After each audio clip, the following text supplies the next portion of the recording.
You're right, guys. Shay here. Uneven bounce. Hope you guys are well. We've already lost one. We're down to three. Hope not too long, but yeah, guys. Hope you guys well. I'm delighted and excited to be joined today by three esteemed guests. We've got three fellow podcasters on the show. I'm not sure what you guys are looking for, but my bottom left, I've got Ravi Reddy. Good old Ravi seems to be doing as many episodes as me on this channel at the moment. So yeah, Ravi from SA Cricket Fanatics. We've got his colleague, Dan Orsmond, obviously a main contributor to SA Cricket Fanatics as well. And we've got some bottom right, who's going to be licking his wounds along with me. Today it's Joe Nuttall from the 22 Yards podcast. If you haven't seen it, check it out. He's on Spotify. He's done interviews recently with Lancashire legend Mike Watkinson, and more recently, up-and-coming England batsman Sam Hain. Do check him out. It's really good stuff over there. And I think I've always been plugging SA Cricket Fanatics. They do content all the time. Ravi's on the show every Wednesday, the Legend Show. Dan's there every Sunday with Khalid. And in fact, yesterday I thought you guys just quick shout out because I thought I know Dan, you weren't present, but I thought yesterday's show on the BLM movement was absolutely fantastic. Really, really, really good content. It's all good stuff about games and stuff, but it's good to also entertain the serious matters of what's happening. But yeah, keep it coming, lads. But so we're here today to discuss the review. Well, basically to review the first Test match between England and the West Indies that finished yesterday, ending in a resounding 4-wicket triumph for the West Indies. Unfortunately, to me and Joe's disappointment, as we're donning the three lines today. As you can see, Ravi there with a big "I told you so" face on him. As you can see, so if you listen to our preview show, he did predict 2-1 to West Indies, so he's not far away now, just one Test match away. I think we'll start actually with you, Ravi, on that note. I think obviously we were all waiting for months and months and months, and then the English weather decides to troll us and give us 17 overs of play on the first day, disappointingly. So yeah, somewhat of a truncated day. Obviously, England won the toss, and I think controversially, you could say, judging from online comments, that they chose to bat. Ravi, what was your thoughts when Stokesy decided to do that? Look, I don't hold anything against Stokesy, but firstly, I'd like to bid a warm welcome to all the fans of Uneven Bounce. Again, I'm representing Cricket Fanatics along with Dan as well, and as another disclaimer, I'm also of West Indian descent. I've been following the West Indies for quite a bit of my lifetime. But and I've had the fortune of speaking with Joe a couple of weeks back and very recently Shay about the outcome of the series. And to add a further disclaimer on top of that, I said it was going to be 1-1 by the end of the three match series. So I think England will pull one back, but there will certainly be a match affected by weather, which I'm sure Joe will unpack a little bit about the conditions in Manchester at the moment. But just to answer your question, Shay, coming back to Ben Stokes, I expected him, if he had won the toss, I expected him to go out there and have a bat, set a total. It's almost instinctive for a Test match captain not to want to bat last on any wicket because you're always fighting a losing battle from that point of view. You don't want to be at a disadvantage unless you're anybody other than Ricky Ponting. Nobody wants to bat on the very last innings of a Test match, really. So I think Ben Stokes, in essence, did the right thing. Did he exploit the conditions to the best of his ability? Personally, I don't think so. I think you were quite right. You hit the nail on the head a couple of weeks back, Shay, when the middle order was a bit suspect for the West Indies. So you should have ideally put them out there and tested their ability with the bat straight off and see how it goes. To be honest with you, after reviewing and rewatching some of the England bowling highlights, I should say, they didn't do badly at all, in my opinion. I thought Mark Wood bowled exceptionally well. Jofra Archer was on the money.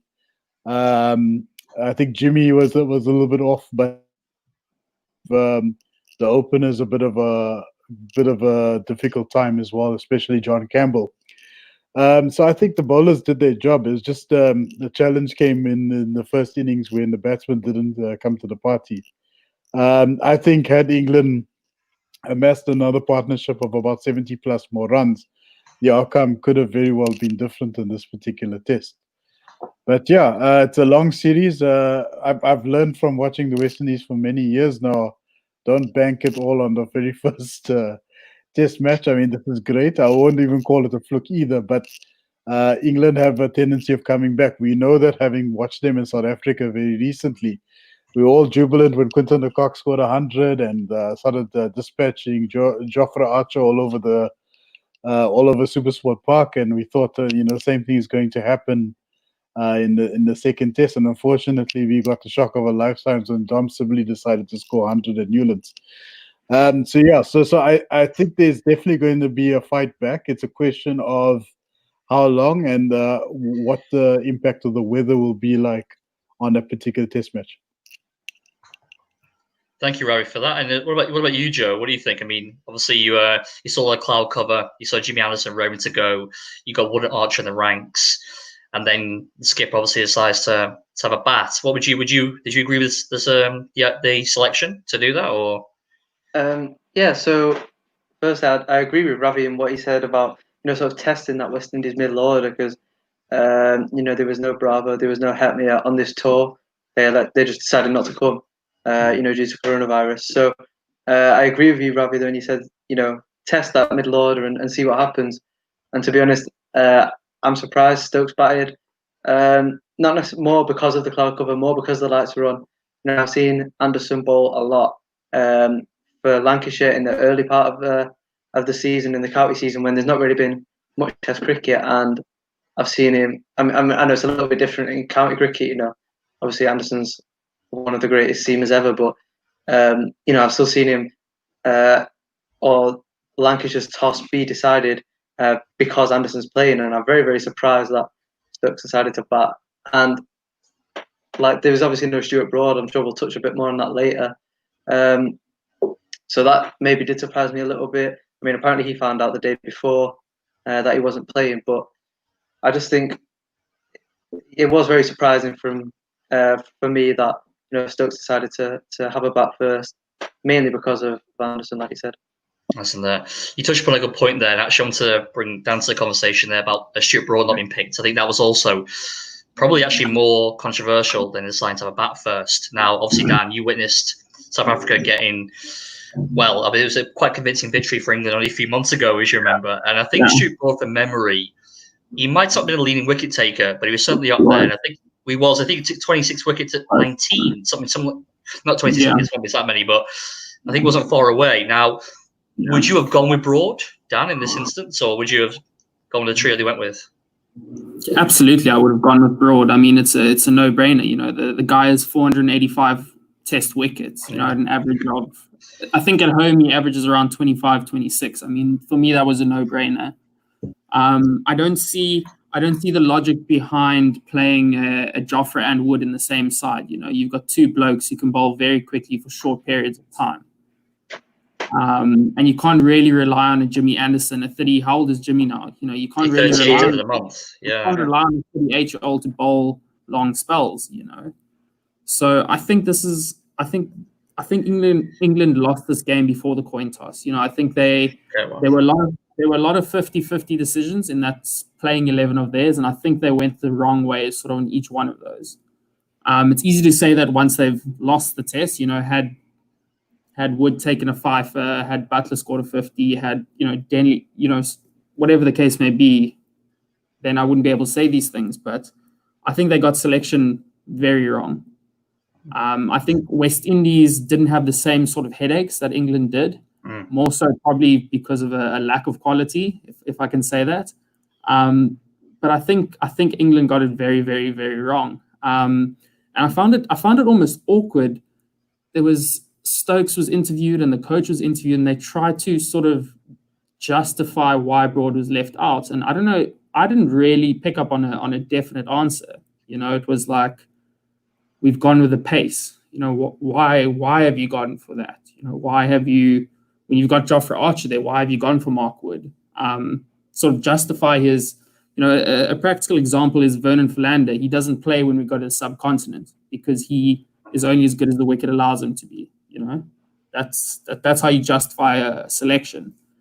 And I didn't really see Stokes or the English coach really back up that call. And I mean, just going back to the toss, I think bowling first in a test match is always the brave decision, right? It's always the brave decision, sort of regardless of conditions. In Test cricket, if you win the toss, you almost always bat first. You know, that's just how it works. And I think the fact that it was Stokes' first game, you know, he might have thought, you know, this is my first game as captain. Let me bat first. That's a safe choice. You know, let me try to put the runs on the board, and then the game's over. You know, you don't want to look like a tool. You don't want to bowl first, and then England are 120. West Indies are 100 without loss. You know, at the end of the first session. So there were a lot of little interesting things at work here. I mean, it's quite interesting. It was such a good test match, you know, and it just shows you don't need two world-class sides in front of 90,000 people and lots of hundreds to have good test cricket. You know, it was an even contest between bat and ball. Not necessarily world-class players. You know, there's a lot of new guys, a lot of guys sort of trying to find their feet in Test cricket, and it was as good a Test match as I've seen in years, you know. I mean, you mentioned, I mean, seems to what you said there, Dan, a lot comes back to Ben Stokes and maybe his leadership and some decisions he made. Joe, did you feel that he was an able deputy for Joe Root? Could you see him being a long-term successor to Joe Root? Based on his performance? Yeah, so, I mean, even before this test, I wasn't sure. I think I might have mentioned it in my podcast with Ravi. I wasn't sure that Stokes was necessarily the man to lead England even in this test. I'm not to take anything away from Stokes. I mean, he's the second best all-rounder in the world, and Holder proved why he's the best in this test. But going back to, you know, Stokes' captaincy, I think Rory Burns should have led England, and I think he will be the natural successor from Root. Not that I think Root's going to, you know, leave anytime soon, or they're going to take the captaincy off Root unless you know, they have a horrible Ashes series in a few years and they don't win another test. But I think Rory Burns for me has got to be the natural leader and the natural next person to take over from Root. I mean, he's won a county championship for a start with Surrey, and that's not an easy thing to do. And he scored 1,000 runs in that season as well. So that just proves that. And there's a lot of debate, like, does captaincy take away from a player's performance? And Rory Burns has proved it doesn't. You know, he's scored 1,000 runs. He's still contributed every game, and he's also led his side to a county championship. So for me, Rory Burns should have been the captain in this test. I think the only other person, aside from Burns and Stokes, who was a viable option was Butler. And I think, you know, he's led England in one-day international cricket when Morgan's not been there. I think Butler was a good shout to be captain, but look, Stokes did it, and it's happened now. So I guess, you know, Root's coming back, so we don't really have to think too much about that. And hopefully Root's here for a long time and is the captain. But for me, I think Rory Burns is the future captain of England in Test cricket.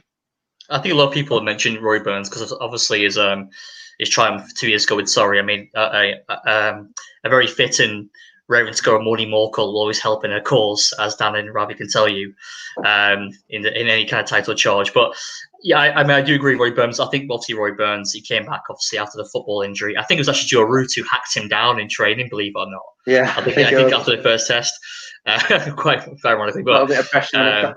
Yeah, so you know, but yeah, I mean, Josh Butler, if anything, because of the experience that he has, might have been a good standing as well. But I think and we'll get to that later, obviously, I think his place is hugely under threat, and maybe didn't want to burden him anymore, just the way he's playing at the moment. I mean, I'll leave that aside. I mean, I think obviously we've got some certain question marks over Ben Stokes, what we're saying here. I think we'll obviously have Joe Root back in. But as you go to the next point here, just moving on, I think Ravi and we said on the preview show was about I said anyway, it'd be down to the batsmen, the batting lineups, because I felt they're both quite fragile. But I think actually in the end came down to the bowling and what was very impressive on both sides. In particular, I was massively impressed. I'm not a big fan of him, and maybe because of what happened last year in 2019. But Shannon Gabriel, I thought bowled superbly. I thought, because obviously he wasn't, if you remember, wasn't part of the original squad. He's part of reserves. He was unfit. But as soon as he was, claimed himself fit, he was straight in the team. There was no question about it, which I think shows the importance to the West Indies side. Jason Holder once again proves why he's the best all around the world. Bowled beautifully that first day. I think 6 for 42. Something like that. But definitely a 6 for, I think, around 6:42. I mean, Ravi, what did you think to the bowling in general? I mean, obviously, I think a lot of people talk about the fourth day and how they took 5 wickets in that afternoon session. They broke up Stokes and Crawley, then took the quick wickets of Pope. I can't remember exactly. It was obviously Stokes and Crawley. Pope went. And I think it was 2 more went quick. Then Butler went, and I can't remember who else went with him. But I remember it was 5 in that afternoon session. Just completely turned the game on its head and set up a reasonable run chase on the 5th day. But I mean, was you impressed? And I think obviously on a wider level, Ravi, would you say that obviously we saw Holder, Azari Joseph, Gabriel, we saw these guys come in, Kemo Roach, with Kemo Holder in the background as well, and O'Shane Thomas. I think it's Leon Harding, correct me if I'm wrong, Ravi. But there's obviously a nucleus there, fast bowlers. Do you think we're actually seeing now a resurgence in West Indian fast bowling that we saw back in the 80s and 90s when you and I were growing up? What do you think? Yeah, I think Daniel's going to have a bit of a chuckle because he's going to say that I was 50 years old during the time of the 4. Yeah, the 4 horsemen, I should say. But yeah, absolutely. So I think there is a resurgence as far as the bowling is concerned. We knew that when the West Indies were going to play the Test series in England, the batting was always going to be under scrutiny, especially with notable absentees in the form of Darren Bravo. And they said Hitmeyer as well was supposed to be there, but chose not to come because of safety reasons, of course. I think for the first time in a long time, the West Indies have had a bowling lineup which consisted of guys who have had over 100+ Test wickets in a very long time. Before it was just Kemo Roach was holding the fort, and a couple new debutants here and there. They used to have almost, for lack of a better term, a bit of a carousel of sorts. They have new entrants into the game all the time. And I think they finally reached a situation where they've had a consistent team for the greater part of 4 or 5 years, starting with Roach, going on to Holder, and then Shannon Gabriel, of course. Alzari Joseph is a new kid on the block. He impressed well in the Under-19 World Cup a couple of years back, and has certainly proven his worth. I think he's going to be perhaps not as successful as Courtney Walsh, but I think he's going to be a 300+ Test wicket bowler. Shannon Gabriel is about 110, 115 Test wickets at the moment, and he's already 32. Chances are he'll clock 200. Kemo Roach is about on 190 odd at the moment. He'll probably clock 200 by the end of the series. But I think the one guy that certainly impressed the most is Jason Holder, and I've mentioned this to both of you actually, Joe and Shay, that I had my doubts. I casted many dispersions about Jason Holder when he was given captaincy 5 years ago. He was an experienced guy. They tried almost a Graham Smith type of situation where they gave the captaincy to a youngster. And the truth be told, I wasn't taken aback by his performances back then, but it turns out that the captaincy in a way made him a much better player, made him a much better bowler. It certainly made him a much better batsman. He's clapped more hundreds, more substantial scores coming in at 7 or 8 and making it very difficult for any opposition. As a bowler, I think we mentioned Vernon Philander earlier. That's exactly the guy I was thinking about when watching Jason Holder bowl. He was bowling a fantastic line of length and making it very difficult for the middle order particularly. So I think that he's certainly proven his worth. He's shown why he's the best all-rounder in the world at the moment. And he's given England a lot to think about. But just to answer the question again, I think we are slightly a bit of a way from getting to the 4 horsemen sort of scenario. But I think with time, you might see the likes of O'Shea Thomas, Jamar Holder, who's on tour with them right now.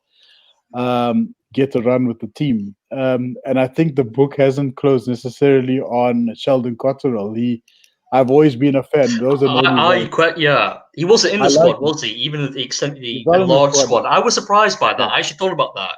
Why he wasn't? I've always been a fan of left arm seamers. I've always been a big fan of it because of their unorthodox style. I mean, thinking back to the Wasim Akrams of the world, and they're almost unplayable. When they're on song, they're very difficult guys to face. It doesn't matter if you're opening, doesn't matter if you're coming in the middle order.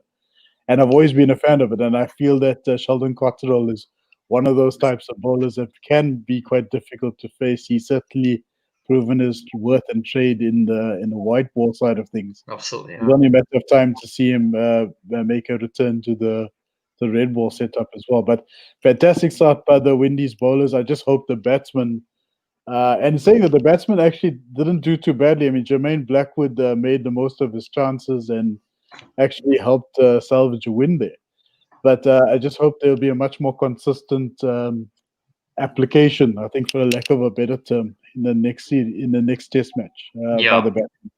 No, we'll definitely get onto the batting in a little while. I mean, just to wrap up this topic about the bowling, Dan, obviously you wrote a piece previously, I think last month, quite recently now, about the best bowling attacks in the world.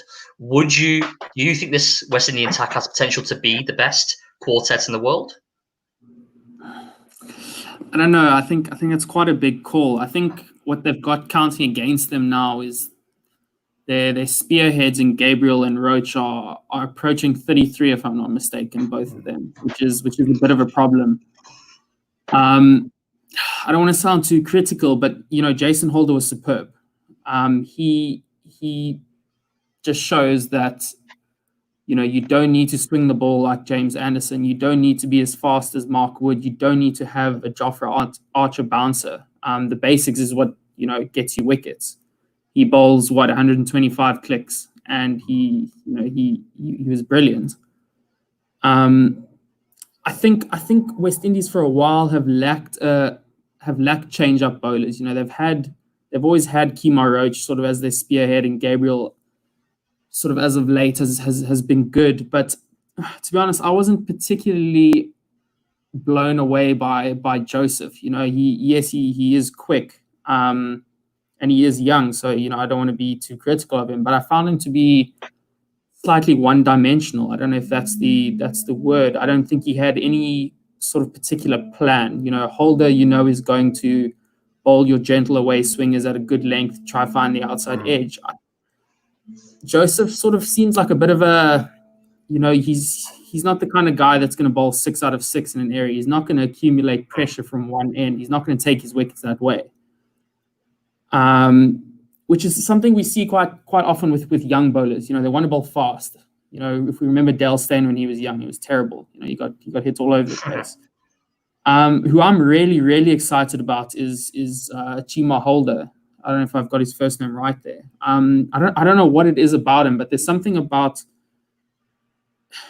the maturity, the way he bowls. He's sort of ahead of his time, if you know what I mean. He's sort of bowling. If I watch him in the red ball format, he bowls as if he's been doing it for a very long time. You can see him. Yeah, he thinks. Whereas Joseph, I get the sort of impression that he runs up to bowl quickly.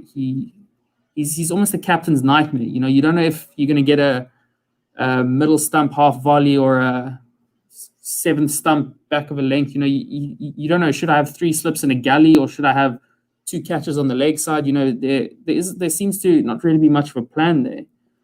And I think if we're very, very honest, I think it's not wrong to say that the English batsmen, a lot of them got themselves out. Jason Holder did bowl well, but how many of those English batsmen gave their wicket away? How much of it came down to how many were soft dismissals and how many were, from quality West Indian bowling?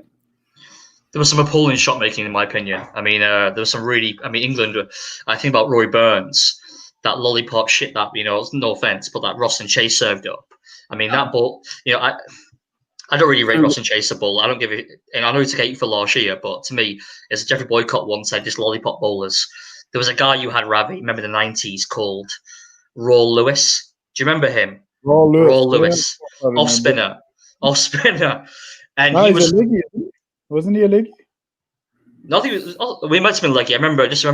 He just sent us some hot dog No, shit. no, you're bowling And I from remember he flyers. used You're to. bowling from absolute flyers in Cape Town. I remember that. But I remember Boycott going mental at the England battle liner because these type bowlers will always spin England out. I mean, Joe, you're quite young. I'm twice your age. I've witnessed many an England collapse. And when I see stuff like Rory Burns, I mean, you get to 42, and you just like this. There's, it was basically a pie, wasn't it? It was like short and wide. Yeah. He just lobs it up to, I think it was a backward point. And there's a few shots like that. I mean, I know a couple, obviously some good bowling, especially by Gabriel, but I don't know how many people got bowled in the second innings. Was it 4 or 5? I can't remember. That's too many. I always feel like a really quality Test batsman should really never get bowled. Unless it's obviously keeping low. Obviously, it's a dodgy wicket. To me, a top class Test batsman should not get bowled. And there was too many on offer there. And I think like Joe Denley, I mean, it just exposes lack of technique. I think Nasser Hussain dissected him was saying that it's between batter and front pad. It's just a massive gate there, and so it's disappointing to see that. I mean, we'll get to the batting in a very short while. I just want to talk briefly, Joe, just touch upon the England bowling, because as I mentioned to you off camera, that I'm a bit disappointed in how they've used Jofra Archer, and I think they are almost turning him into someone that he's not. He's not this fast medium kind of line and length bowler. He should be, dare I say it, the enforcer, like the guy who should bowl short, fast, horrible spells to batsmen, like he did in that 5th day. But Stokes said that they use him different ways. I don't want to see him use different ways. I can't stand it when bowlers do really well in the domestic cricket, and then they come into a setup with different coaching, and they're almost like mechanically changed against what's natural to them. And I feel like Jofra Archer, you have arguably a once-in-a-generation bowler there. He is a wonderful, wonderful talent. Make no mistake about it. But the way they're utilising him, it's not just Ben Stokes. It's Joe Root as well. We saw how he was, 47 overs in New Zealand. That's crazy. He shouldn't be utilised this way. So, I mean, how would, going forward, in terms of our bowling, Joe, how would you use Jofra Archer in particular? It comes down to, it's like you said, just go bowl maybe 3-4 over spells, maybe a few more than that. I think the person who I would say he should bowl like length of spells, and the way he should be used is like Mitchell Johnson was in the that incredible Ashes series he had. He was utilised in a really, really good way. He's fast, he's nasty, bowls short balls, and I think a lot of people just think Archer just bowl short balls. He doesn't.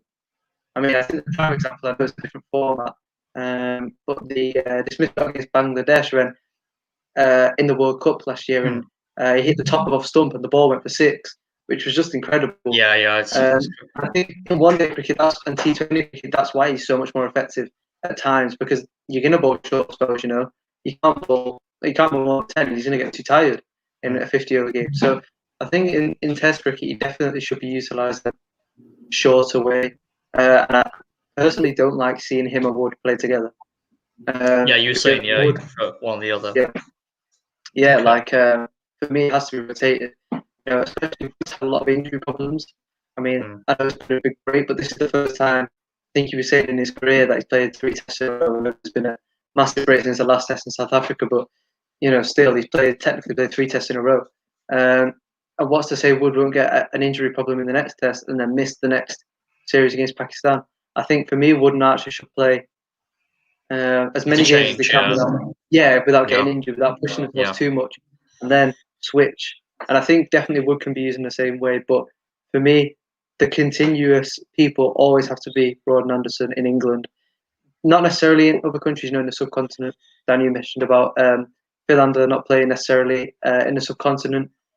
But I think he would always play in South Africa, right? He would always play probably in England. He would always play. I think Broad and Anderson always got to play in England every single test. And then from there, other than if they get injured, but then from there, that's who you pick your bowling attack around for me.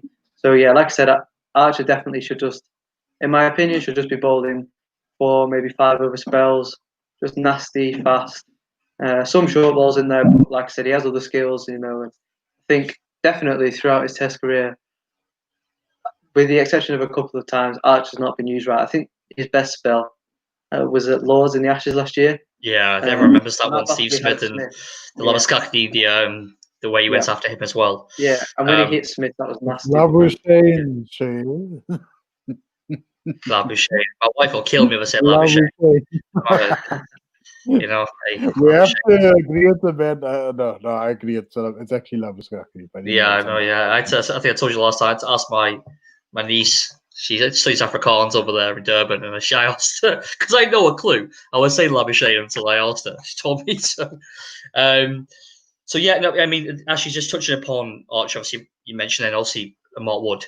I mean, I was saying, I think I said off camera again that for me, Mark Wood just bowled half a yard too short. I don't think he's. Yeah. I think the reality is irrespective of how fast you bowl in Test cricket, it's not village cricket where you bowl 70 miles an hour and you'll get wickets. Do you know what I mean? No matter how fast you bowl 90, 92 miles an hour, 95 miles an hour. If you're bowling half a yard short, Test batsmen will always adjust. They'll always adjust. And I think when he bowled, and when he bowled a full length, he has that kind of like that swirly action where he goes wide the crease and it's like a double swirl, like almost like a double rotation of his arms, and he'll bowl an in-swinger. It's quite common, it's easy to pick out, but he bowls a much greater length and he seems to be a lot more troubling. I'd love to see Mark Wood bowl 87, 88, 89 miles an hour rather than 93, 94, but a full length. I think because he's about 5'11", 6 foot tall. He's not more than 6 foot. He's a skinny bowler, and I think he would do a lot more damage bowling those lengths. I think in Australia, the length he bowled in this Test match would be more effective. I actually think that they bowled Wood and Arch in tandem because I believe their intention is to bowl them two together in that 5-match Test series. That's why I think they've got Ollie Stone there as well, who didn't play the warm match, as you know, but Ollie Stone was part of the squad because he didn't play a warm match. They obviously like Ollie Stone a lot. They want raw pace. They want people who can bowl 90 plus. Yes. Mahmood's, I think, more of a skillful, seam bowler. I think. Yeah, but he definitely bowled 90 consistently. He can bowl fast, but I tell it Stone, Wood and Archer more hit the deck. In Australia, I think they would do damage. Yeah. I think they're going to go back to what they did in the 10-11 series when England, obviously, as you remember, they won, as you know. So, but if you remember, it's the course, wasn't it? Because they picked Bresnan for the last 3 tests. They dropped Stephen Finn after taking, I think, 6 wickets. They had a plan for the whole series, and I think they're trying to, sorry. Timo Bresnan. Timo, just on auction, but they had a plan there. I think that's why they maybe put, because I believe this series now is kind of the first steps towards the Ashes. I don't think you're going to see Wood and Archer play in India very much because what's the point? They'll play 3 spinners, Stokes, and probably 1 frontline fast bowler. That's it. So anyway, for India, probably best Leach and another spinner, I'm guessing, and then maybe open up with Archer. They're probably going Moeen Ali just for assurance for the batting. Dare I say it? Yeah, just I would go for a leg spinner because there's something different. I'm not just being biased there. I know he's Lancastrian, and I've just talked about 2 Lancastrians, but I would go for a leg spinner, not necessarily Parkinson, but. Is full toughness still available for selection there, Joe? It's all good old toughness, eh? Yeah, but yeah. So yeah, I guess we'll see in time. I think England will get whacked in India, to be honest with you, but that's for another conversation, isn't it? Just go into the next part. So Ravi, you mentioned before about, not here but off camera, about the umpires. I think there was also a little bit of controversy surrounding them. What was your opinion, just quickly, on the 2 umpires that officiated this Test match? Yeah, look, I managed to catch Richard Kettleburr's shockers. There were a couple. Look, there were a couple of decisions that were umpires' call. Now, of course, in that instance, they would revert back to the call that the umpire made. And there were some LBW shots that I thought were veering down leg side a little bit too high in some cases.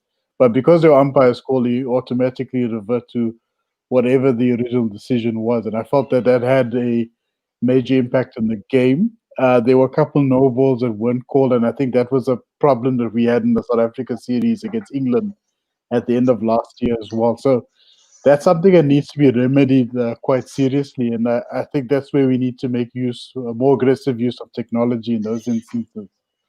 But yeah, I just felt that while it didn't have a major impact on the game, because I would say the scores were somewhat level for most of the match. There were a couple of shocking decisions, and I think that needs to be seriously looked at by the ICC.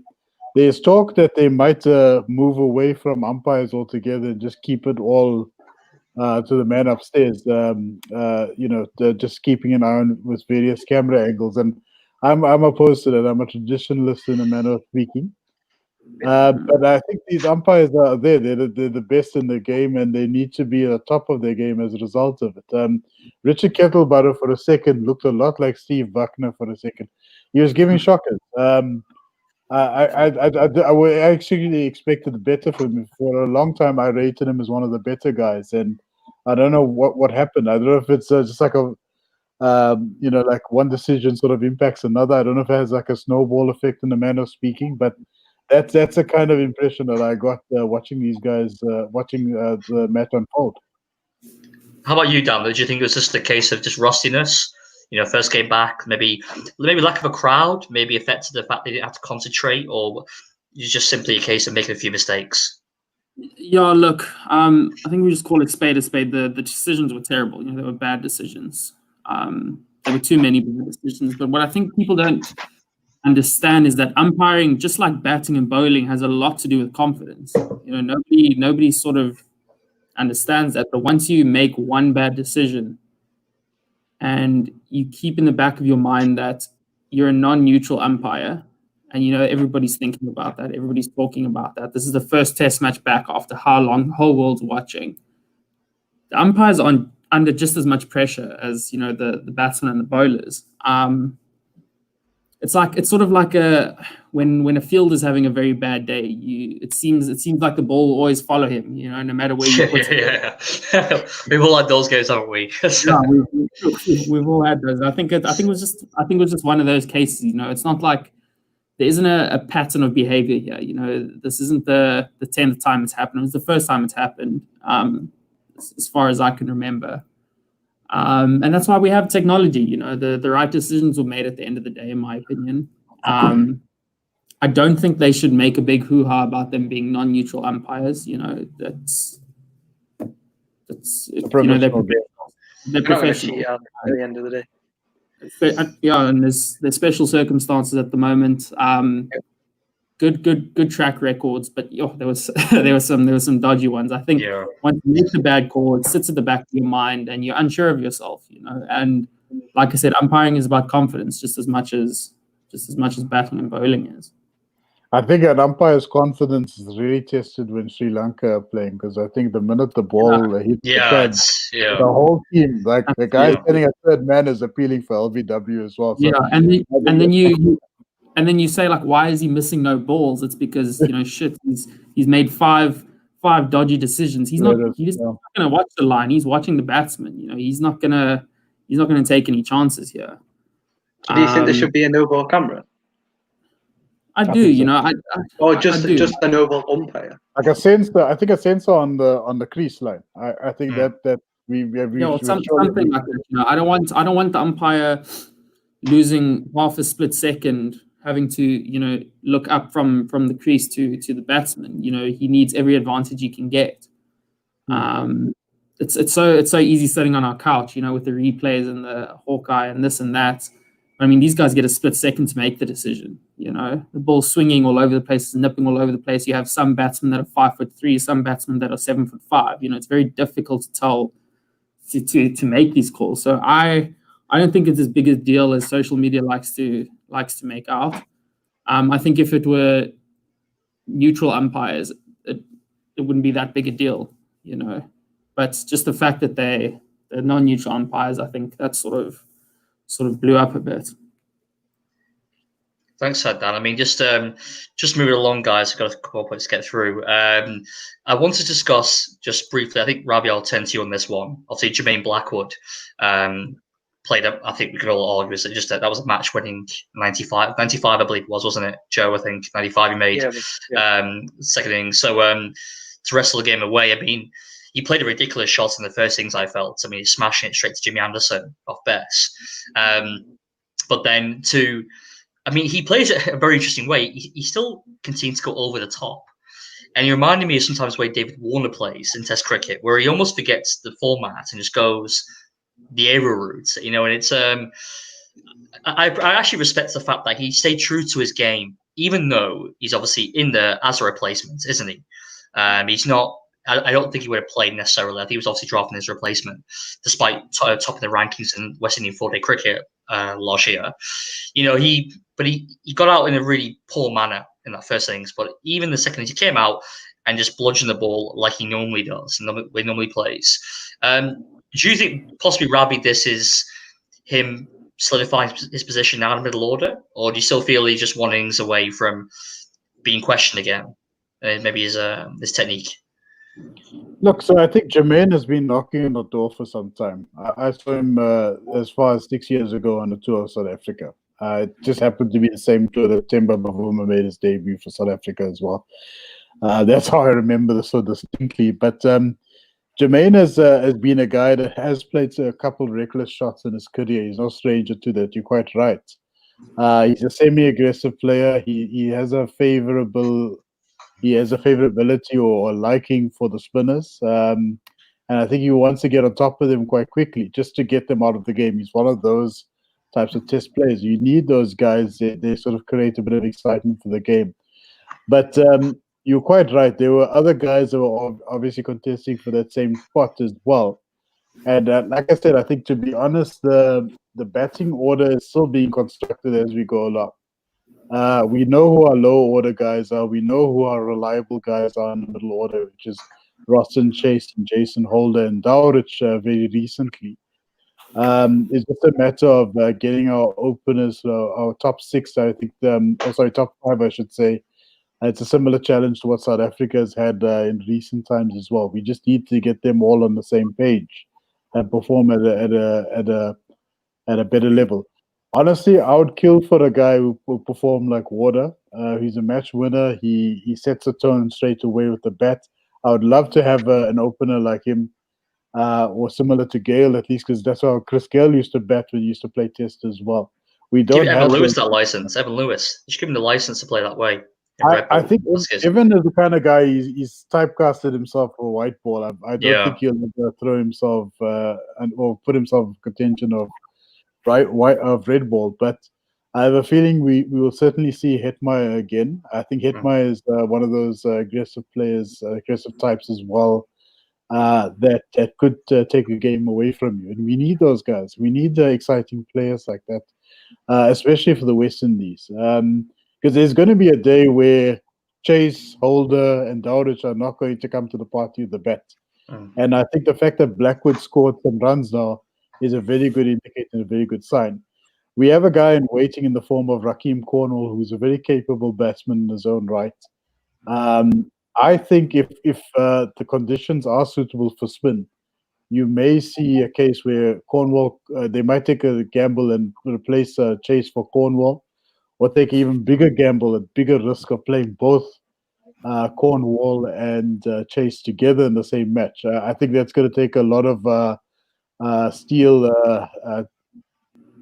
genitalia of some sort. And sorry, I just remember there's a PG-13 rating over here, right? So I swear all the time on here, mate. You can say what you want. Don't worry about it.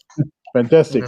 Yeah, you need some steel balls for this one. But I think if you're going to play two spinners or two all-rounders at least, especially on conditions which have favored fast and medium swing bowlers, you might want to play one less spinner. It all depends what the pitch is going to look like at Old Trafford. It's going to also the weather is also going to play a vital role in determining selection as well. So we'll see. I personally, I would love to see Rakeem play. I think he's a guy that can easily take a game away from any opposition once he gets going. Thank you for that. Just, I have to wait and see how that, I think, goal pans out, isn't it? I mean, Darren Bravo was the one I thought might have actually played, potentially. I feel like his technique might suit him quite well in this game, in this series, but obviously not coming. But yeah, I guess only time will tell. how that middle order shapes up with the Hetmyer coming back in. I think personally, Nicholas Pooran has the ability as well to play red ball for West Indies. I think he's another guy who's been pigeonholed a little bit too much as a white ball player, but we'll see. I want to jump over to Dominic Bess. I think it was quite interesting that he didn't bowl, I don't believe, in that final session. I didn't catch it all, I'll be completely honest with you, that final day. Bless your out, but I don't believe he bowled at all in that final session. When obviously England are chasing the game, Stokes didn't turn to him. And I obviously I mentioned before, we touched upon the fact that England are going to India and they're going to need spinners to win the matches. Now, obviously, Dan, you've been at the brunt end of Dominic Bess's best performances in England shirts. Do you think he has what it takes to see the highest level? And by that, I would say, do you feel he's got the ability at just 22 years old to emulate a Graham Swan? Or will be sitting in 3 years' time and saying, well, he's just another kind of Moeen Ali, who I know people are fans of him, but the reality is his average is, 37? Or will he do a lot better than that, you think, Dan? Yeah, look, firstly, I think anyone who can bowl off spin or leg spin is pretty dangerous against South Africa. So I wouldn't look like anyone as well. So I wouldn't look into that too much. But having said that, though, I do like the look of Dom Bess. He's an attacking spinner. You know, he's looking to take wickets. He bowls aggressive line and lengths. You know, someone like Jack Leach, in my opinion, I'd put him more in the class of a Paul Harris. You know, someone who can hold up an end. He's not gonna take 5 wickets. He's not gonna rip through a middle order, but he can hold up an end. You know, which comes in. It can be very helpful when you've got an Archer and a Wood who can't bowl long spells. He can bat a bit as well. He almost got Yeah, so I mean, I think Bess is really, I think he's the real deal. I think like you said, he's only 22 years old, but I like the pace that he bowls. I like the line that he bowls. He's not afraid to throw it up. You know, if he's been whacked over the top or hit through the covers, I've seen him very often throw the next one up even higher. You know, like have a go again.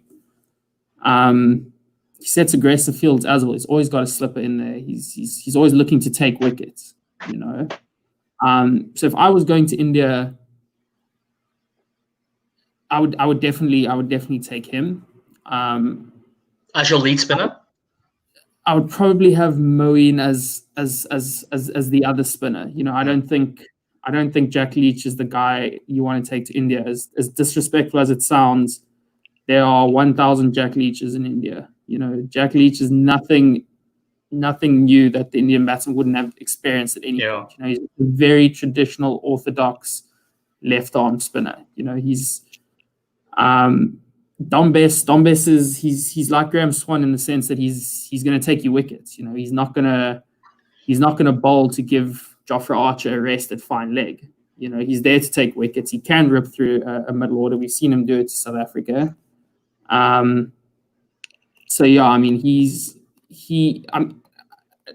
quite interesting though. It seems like he was out of favor with fans though. If I sort of try to get a gist of what everyone was saying, it seemed like he wasn't the favorite. You know, it was sort of like a Leach yeah. I think that's because of Leach's heroics last year. To be honest, I think Leach is more of a hero with the bat. If I'm honest, you can't pick the spinner. I love Leach, and I think he's a great guy. But yeah, like I think that's what. Do you rate Bess above Leach? I've never seen Justin Langer so angry. Sorry, I thought to add that. Oh, he's coming out for the Specsavers. Oh, it's very nice. I think even Stephen Smith took the piss actually when he won the Ash, they won the 4 Test, didn't they? And I saw him on the field with wearing glasses, just to mock, I think, Jack Leach. I saw something like that. I remember Stephen Smith doing that. But I mean, Joe, do you not really rate Jack Leach that highly? Then do you feel like Dominic Bess is quite some way ahead of him now, or? No, I rate Leach. I think he's a good player. It was interesting actually because Dom Bess actually had to go on loan last season because he couldn't get into the Somerset team over Leach in the county championship. So Bess actually had to go on loan to Yorkshire, and I think that actually really helped him. And he played against Pakistan, and I think similar to Leach, he actually did better with the bat than with the ball a couple of years back. He's got a Test 50 now, Bess. He's got a few handy runs. He obviously got handy runs against the West Indies as well. But for me, I mean, Dan's already basically said exactly what I'm thinking. Like, he's just much more of an attacking spinner. You know, he's not afraid to toss the ball up. And I think, you know, I mean, you mentioned earlier about how he got the wicket in the first innings. You know, when Anderson caught it mid-off, and I think that's a prime example of it. And I do rate Bess. I don't think since One England have really had that one good spinner who is guaranteed to play every week kind of person. So I think England's still sort of finding that kind of guy. Yeah, I think, you know, it's really good these kind of conversations, because people like Dan and obviously Ravi, from our perspective, Joe, we might think like Jack Leach is a dog's bollocks. Do you know what I mean? To term an English phrase, but like as Dan says, there's 1,000 Jack Leaches in India. You know, it's not. Yeah. You know, it's interesting to see it kind of brings down to earth a little bit, because I quite like Jack Leach, but maybe it's because I used to wear glasses when I played cricket as well. I was a spin bowler. And so, you know, I was, as a Ravi, our spectacles going to stick together in it. I was sort of speckies. But, you know, but maybe, I mean, to say, I quite like Paul Harris. I think a Paul Harris reminds me of Ashley Giles and those guys. And I think the reason is because I think you could look. You know, those type of bowlers. You better be careful, as Daniel's best buddy there. Ashley Giles. No, Paul Harris. Paul Harris. I was going to say, but you know, the thing is, like that works well. Those type of bowlers, when you are supported by a really strong pace bowling trio or quartet, and that's the thing, isn't it? You know, Paul Harris is bowling with the likes of, well, obviously staying in Morkel, and at that time, I remember the 09-10 series when England toured SA. Danny, Ravi, you guys bring this up, but I can't remember the third teamer. Was it Friedel de Vet who played one test? Would have been Mackay. I was the end of Mackay finished. Yeah, Mackay. See, you can afford to average 36, 38, 40 even with the ball that Ashley Giles did. When you have obviously like Stay Morkel, Natini, and we had obviously Hoggard, Harmison, Jones, and Flintoff. But I think because there's still some question marks, I think, even though on paper it's quality, the pace bowling that England have, I still don't believe they're in a position where they can afford to have a luxury spin bowler. They still need that guy to take wickets for England. And when you go to the subcontinent, because if they don't put runs on the board, they're going to get absolutely annihilated out there. It's just going to be another 5-0. Well, it's going to be, I think, it could be 5-0, weather depending. I think I said to you, Ravi, you know, about it's key to win India. It's not your spin bowling; it's actually your batting. You got to put 600 on the board. You can put 400 on the board and lose by an innings quite easily in India. It doesn't matter. 400 is not enough. You know. But anyway, we digress a little bit there. We had, just to give you an idea of as far as the Proteas go, they sent 3 quality, what we thought were quality spinners, and they got hit all over the park. Right. Dane Pete, you sent Dane Pete, didn't you? And Dane Pete was a target. Come on, man. He caught 3 quality spinners, and Dane Pete's one of them. We basically on our first class system. They beat him so bad he fucked off to the USA, mate. That's what happened to him. White ball cricket, yeah, no, absolutely. No, they had a game plan. They went for Dane Pete. The other guys they were a little bit more gentle with, but literally they tried everything. They pulled every single rabbit out of the hat move they thought they had, and unfortunately, they got taken to the cleaners. I think it's a perception that you need to take when you go to the subcontinent, like who's our spinner. You know, when South Africa were their most successful, it was with reverse swing. You know, it was with Dale Steyn reverse swinging the ball, or Morne Morkel bowling 150 click bounces. You know, that's what Indian batsmen aren't used to. You're not going to send, like I said, you're not going to send a spinner to India that they haven't seen before. You know. Yeah, that's very true. That's very true. Yeah. Dane Pitt, there's a Dane Pitt in every club in Indian cricket. You know, there's just because you're going to the subcontinent, we suddenly, as a country, produces quality fast bowlers. We say, nope, sorry, we're taking 2 spinners. You know, we absolutely hammered all over the park for what was it? 3 tests. I think terrible. Dean Alga picked up more wickets in India than India. But that's the sad part. I think in that series, Dean Alga was the leading wicket taker or something like that. No, my God, no. Yeah, against India. He was the leading wicket taker against India. No, he picked up a 5. You guys laugh, eh? Dean is a quality leggy. Underrated. Yeah, underrated, eh? I promise you, he's going to come out the rankings. He's the epitome of absolute filth with the ball, isn't it, Dean Elgar? And he's between the... Oh, God, that's funny, that. Works for us. No, listen, he's an opening batsman. I really like Dean Elgar. I've done a video on this channel about I think he should have been made captain, an interim captain. I like Dean Elgar, but it's not sure about with ball in hand. But I do appreciate he can turn his arm over. Anyway, so yeah, just I wanted to kind of look ahead now, guys, to the second test, which obviously the beauty of this whole thing is that we just test match come thick and fast, don't they? We've also got the second test starting in Manchester on Thursday. I was going to ask you, Joe, obviously you've been in Manchester. You just look outside your window. You can tell us the forecast, I'm sure. But what do you think England will do in regards to changes? Obviously, we've got one change with Joe Root. Will there be any more, you think, that will happen? Or Yeah, so obviously Roots.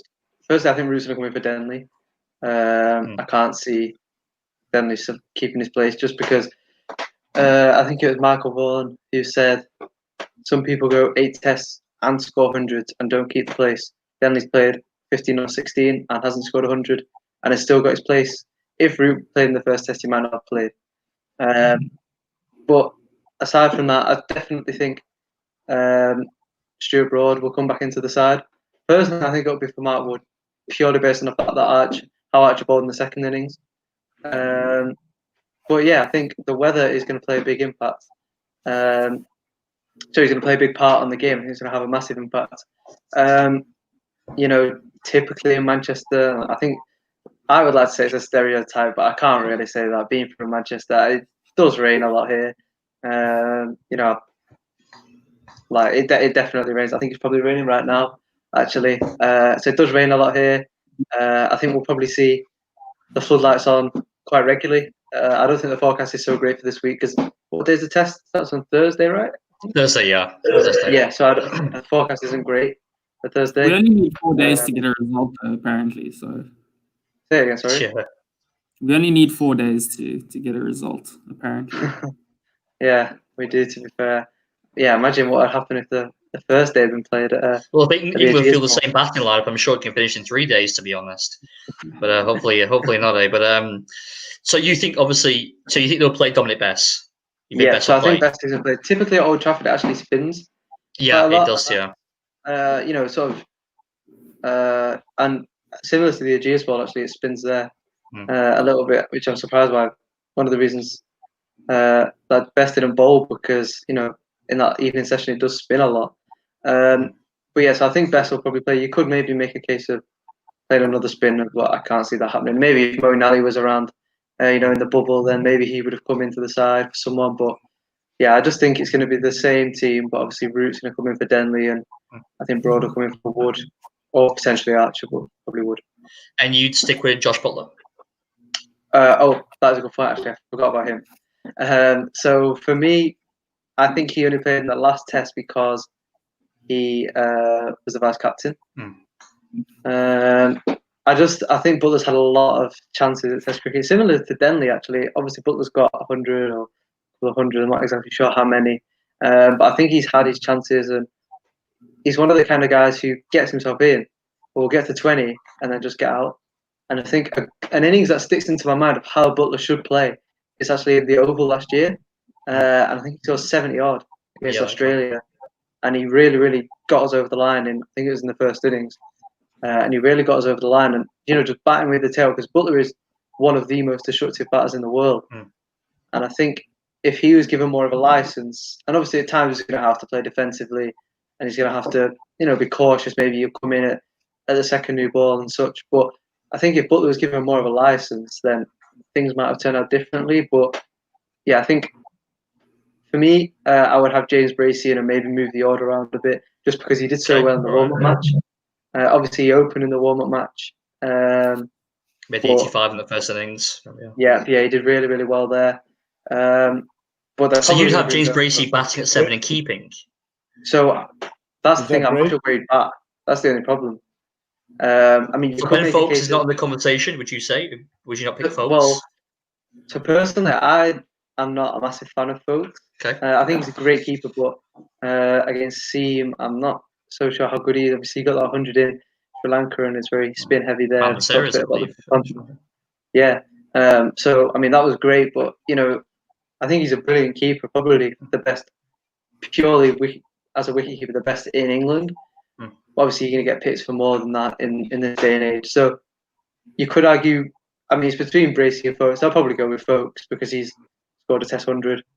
You could also argue that Sam Curran comes in for Butler and Ollie Pope takes gloves, or Chris Woakes comes in, or Broad comes in, but lacking a bit in batting. So maybe Sam Curran or Woakes in for Butler and Ollie Pope keeps, which he did in New Zealand, but I think he's kept in something like 6 first-class matches before the winter, so I'm not sure they're going to do that. So I think they'll probably go with Folkes. You go, folks. Okay. I mean, my personal opinion with Josh Butler is they're going to play him. He should be licensed to play like Alan Gilchrist. The problem is people are comparing him to Gilly. People forget that the 6 people above Gilly were just world-class players throughout, whether it was Taylor and Ponting and then Michael Clark. It's okay to say, Gilly, just go and play as you want, mate. And like Damian Martins who runs the Langer and Hayne, etc. When you compare him to we've got Joe Denley, hands up, and Zach Crawley and Roy Burns, they need Josh Butler to perform. But the reality is he's averaging 20, just over 21 the last 18 months. My question would be, can Ben Folkes average more than 21 in the next 18 months? Can he do better than that? I believe he could, but I guess we'll have to wait and see. I think the accusations of Ed Smith having a bit of an old boys club, I think that rings true. I think people who he seems to like and he seems to stick with. There was an old saying, well, I say old saying, gosh, I'm really old now, but about 15 years ago when Bell and Collingwood are getting picked, especially Collingwood, in 05, around that time when the Ashes, and it was just like people were saying that it was harder to get out of the England side than to get in it. And I think this is actually what's happening right now, is that people like Josh Butler, Joe Denley, I can understand the argument for him because he's solidifying that top order. He's doing quite a bit of ball eating, which takes pressure off that kind of attacking middle order of Stokes and Pope. But the reality is, your number 3 batsman, if you want to win Test matches consistently, he cannot average 29-30. It's just simple as that. Your number 3 batsman can't average those numbers. So I would definitely do away with Denley. I'd definitely do away with Josh Butler. I'm a massive Butler fan, but I just think it's a case of like what Vernon Flanders said. This game is not for you, mate. What are you doing here? I mean, Dan or Ravi could tell me what he said to him at Newlands, but it's something along the lines of like, you don't belong here, mate.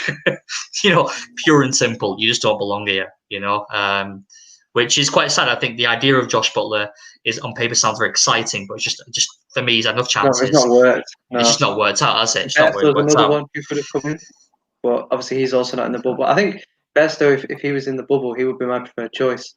Actually, I love Johnny Bairstow. I think he's such a great player. Obviously, he's had a few issues getting bowled and stuff. I love Johnny Bairstow too. I think he's brilliant, isn't he? I think. I mean, before the Ashes, I went a bit mad and said, when Burns was a bit out of nick, I said Bairstow and Roy should have opened in the Ashes. I thought that for a bit, but then we saw how Roy played, how Bairstow played. But it was actually heartbreaking sitting at Newlands, seeing Johnny Bairstow carrying water for the boys, and I just thought to myself, he's just a wasted opportunity. But obviously, the team decided to stick with Butler, and they believe that will pay off dividends. But let's see. I'm hoping that we'll see folks in the next match. But sorry, you were saying.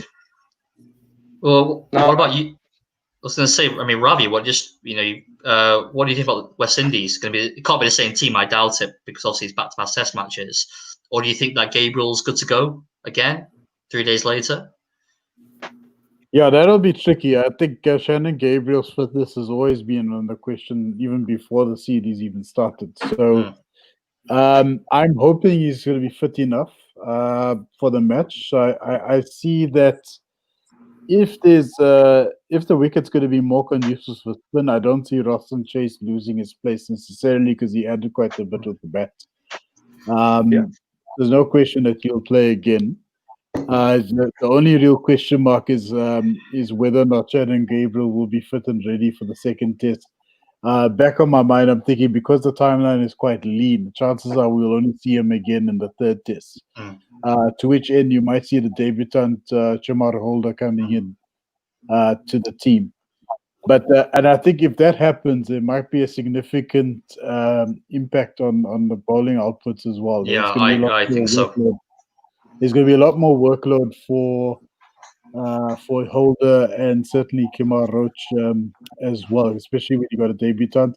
I think we might see a fantastic performance from Alzari Joseph. He came to the party to an extent in his first test, and I think he's slowly figuring it out. I think we might see something special happen in the second test, particularly with Alzari. He gave the top order a bit of work to do, and hopefully that he might find something a little bit favourable on the Old Trafford wicket. What about if Campbell's not playing? I don't know about his fitness, but would De Silva come in because he got 100 at Old Trafford in the warm-up game? Possibly. I'm not sure. Again, I'm not sure to what extent John Campbell's injury is. I know that you obviously retired Hurts as the high likelihood he might not feature again. I suppose only time will tell. Probably they'll go with Silva, I'm guessing.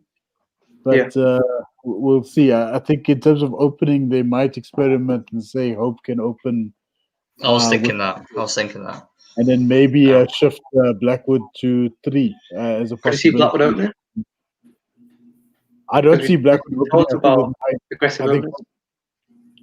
Sorry?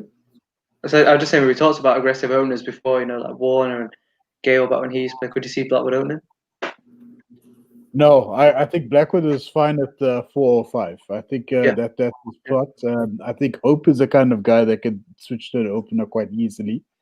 And I have a feeling he might flourish in that role. I think he'll do better as an opener in the long run, but only time will tell. It all depends on what happens with John Campbell. I was actually disappointed he got injured because I thought he's a perfect complement to Craig Brathwaite's very circumspect style of batting. But hopefully we will get some good news tomorrow. I think best case scenario with John Campbell would be a heavily bruised foot. And if I was Ultra, whatever plays, I'd be gunning straight for it once again. He couldn't run the day, could he? It looked really bad. It looks really.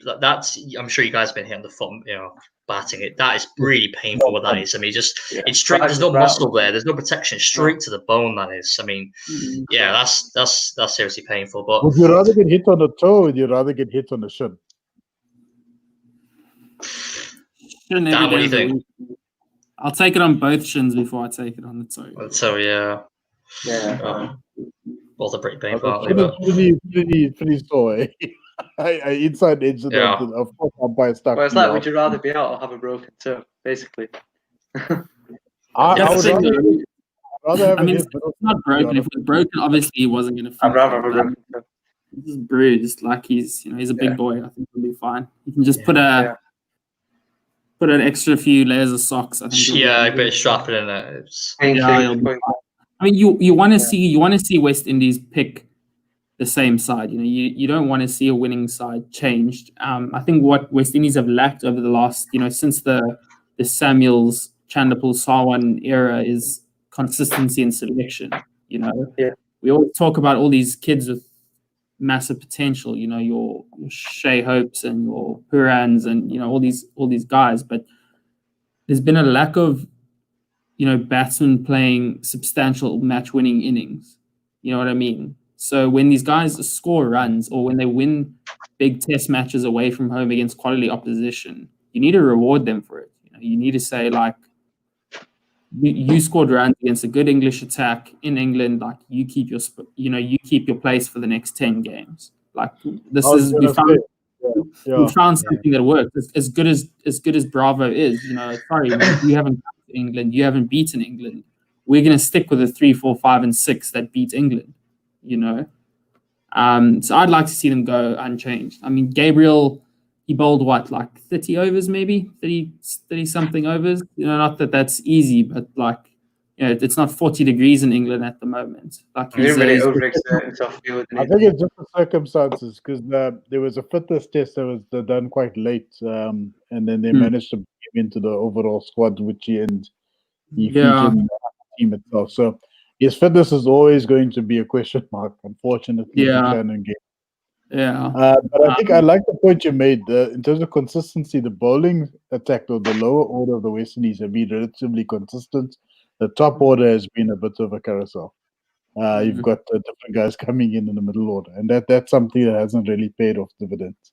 The good thing is you've got more options, haven't they, with the ball? There's more than the bat. There's more options to West Indies. I think for me personally, if I'm Phil Simmons, there's two ways to play this, isn't it? Really, you go for broke. You've got your the momentum up with the West Indies. You've got this chance to end the series, go unchanged, go for the jugular, win the test, and rest these guys. Or, my opinion is, if they rest Shannon Gabriel, that whole bowling attack's a completely different angle, in my opinion. I think England will look at that and say, because Gabriel took 9 in the match, and he was the one that looked very dangerous along with Holder. But Holder can't bowl both ends. And you are going to bring the debutant. As much as Dan said, Chimahol looks very impressive, the reality is we don't know what it's going to be like on a big stage like this. So I think England, with Joe Root coming back in, if Gabriel makes way, I think England get a lot stronger and West Indies get a lot weaker. That's my personal opinion. But the question with Phil Simmons is, do you say to Shannon, listen, mate, just come on, wrap yourself in cotton wool or ice or whatever it is. Just give me 5 more days of hard cricket, and then you put your feet up after that. You go for, my opinion is you would do that. You go for the win. Because to win in England would be a phenomenal result. I mean, Australia couldn't do it, right? If I won the Ashes, didn't win the series. Very few teams come here and win. And I think if West Indies are really serious about a new era, winning in England is a big deal. India got smashed 2 years ago. Really big statement. And I've said on this channel, on many videos, with you, Ravi, and myself, I am desperate for a surge at West Indies. I think for the cricketing landscape, it's massive. It's so important. Yeah. We don't want to see just a big 3. We want to see South Africa coming back to the fore. We want to see a surge at West Indies in particular, I think. Pakistan, coming back as well, which I'll see later on. But for me, as much as I'm an England fan, if West Indies win, I'll say hats off to them. Well done. You know what I mean? So that's my opinion on probably how selection should go, but I guess we'll see. So just quickly, guys, just quickly say 1-word answers. 2 in West Indies' case. Who's going to win the second test? I'll start with you, Dan. I'm going with Windies. They'll take it 3-0 in the end, I reckon. All right. Dan's coming out firing nil. Yeah, shots fired there. Joe, bring it back, mate. Come on. I've got to say England. When I was chatting to Ravi on my podcast, my prediction was 2-1 England. So I'm still on for that. Me too, actually. I said that. Yeah. So I'll stick with England. I hope we can pull it back at Old Trafford. So. And Ravi, dare I even ask? Do I even bother asking you? England, of course, right? No, I think it's going to be a draw. It's going to be 1-1 to the end. Yeah, a draw test. Impacted by weather, and then the third test could very well go the way of England. Because Joe Root, unfortunately, or fortunately, congratulations to him if he is watching the show. They just had a new bundle of joy into the household. He's going to be quite fatigued, and he's going to be expected to bat at 3. It's not going to be easy. Shay knows the feeling. I know the feeling. I still know the feeling now. Yeah. Yeah. The ball into the ribcage is a welcome feeling. At least you get some, some energy and some alertness back into yourself. But I personally think it's going to be a draw. This particular match, most likely impacted by weather. Joe was kind enough to tell us that the clouds are looking quite ominous at this stage. So let's see what happens. I'm optimistic for a drawn series. I don't think either party is going to take this overall. And I'm going to go for England win by a landslide. No, I think England will pull it off this time. I think England will win this test match and may have got to the decider, but we'll see. Guys, I just want to finish up because Will Tarrant posted a few questions there, and I did say to him prior to this that I sent a few questions in and we'll try and answer one. So, Dan, I'm going to fire this one over to you. His question, he's asked a couple. You can decide which one you want to answer. He said, his first one is, are world-class batsmen, in commas, world-class opening batsmen once in a lifetime, or are England not developing them well enough anymore? And his second question was, did the curse of captaincy affect Stokes? As in, did he not bowl himself as much as if Root was skipper? Yeah, I'll take the opening batsman one. Flip, like if you guys don't want Burns and Crawley, you're welcome to send them to South Africa. We'll take them with open arms. I mean, no one's going to look great after Alistair Cook. You know, like you're not going to have an Alistair Cook on your side every single year. You know, South Africa. If I really think about it, we've had honestly one good Test open in the last 20 years. You know, in Graham Smith. We've had like Gary Kirsten. He was good. He wasn't world class. Dean Elgar's good. He's not world class. You know, Alvira Peterson was good. He wasn't world class. Neil McKenzie. Neil McKenzie. You know, Herschel Gibbs wasn't always really an opener. I think Sibley's a special. I think Sibley's a special talent. There's something about him. I don't know what it is. He looks, again. I speak about maturity a lot for youngsters. You can see he looks very mature. How old is he? I think he's about 23, maybe 20. I don't know how old he is. It's 22, 23. It's 23. Yeah, he looks very mature. The way he goes about his batting, he likes to bat for long periods of time, which is something you don't see in 23-year-olds. I don't know if you guys remember A.B. de Villiers early in his career. It was a nightmare. You know, he would play 2 beautiful strokes. He'd have 8 runs off the over, and he'd try dawn of the 6th ball. You know, try hit the oak over his head in the last ball and get himself out. You know, and that's when we talk about maturity. Batsmen tend to mature in their late 20s. You know. And I'm seeing Sibley bat as if he's been playing Test cricket for 5 years. I think I actually tweeted that he's going to score 10,000 Test runs. I think England play. I think England play a lot of Test cricket. I think he's going to be the opener for the next decade. There's no reason why he won't open for England for the next decade. And I definitely think he's on the cards for 10,000 Test runs. So, yeah, is he an Alistair Cook right now? No. But does he have the potential to score 10,000 runs? Absolutely. I think he's definitely an old-school opening batsman, the way he plays. I think he's also sorted out his leg side game. He seems to play quite high on the hip, and not just this Test match. I've seen him be quite vulnerable down leg side, actually. He needs to work on that part. But, I mean, 10,000 Test runs, that'd be unbelievable. He gets half of that. But, you know, I think, you know, with Crawley, him and Burns, the opening spots are fairly solid. For the next few years at least. I think it's good for obviously English fans. I think we'll wrap it up there, guys. I think it's obviously now it's 10 to Joe, you need to go. Will's asked about he's asked about what's the best breed in your opinion for a groundsman's dog. A lot of talk on TMS about the groundsman's new dog, Winston. Jack Russell. There you go. Thank you. There you go, Will. How's that for an answer, mate? Okay. Guys, thank you so much. Really, really, really enjoyed this. First time I had it, obviously, 4 of us on here. You said before, me and Ravi. But yeah, I really enjoyed it. Thank you so much, Dan, Joe, Ravi, for coming on. Appreciate taking time out. I know, Dan, you're still at work, aren't you? So you probably I can see there. So you want to get off on that. Joe, you got a big game in about 8 minutes' time. So you stick on a United scarf and whatever the rest you do. What's going to be your prediction there, Joe? You need to give us a prediction about United at least. Oh, I'm thinking 6-0 United. Genuinely, Southampton at home. I'm thinking. I'm super confident. I like that. I'm thinking like Pogba, Rashford, Fernandes, Greenwood, and Martial all score. So someone will get 2. I don't know who will get 2, but one of them will get 2. Hardened 1-1 draw. United. And I see, unfortunately, United are going to get it every time. Unfortunately, Joe, your noisy neighbours are going to be able to play Champions League football next season, I believe. Yeah, I'm not happy about that. I think there's been a lot of money exchanged there. But absolutely. That was a golden handshake or 2, I'm pretty sure about that. That was an Etihad plane full of money that dropped off somewhere, isn't it, I think? Precisely. Anyway. All right. Guys, all right, yes, once again, thanks so much. Guys, you're watching Uneven Bounce. If you like the content, I've got more videos coming this week. Got another interview tomorrow, actually. The second part of my why transformation is necessary. Happy tomorrow with Lawson Naidu. And I got some other stuff lined up the rest of the week as well. And yeah, so these guys I mentioned before, you can catch them on Cricket Fanatics Magazine, Ravi and Dan and Joe. It's a 22 Yards podcast. Go and check them out on Spotify. And yeah, all good. So yeah, have a good evening, gents, and I'll catch you next time. Thank you. Cheers, mate. Cheers. Cheers. Thank you.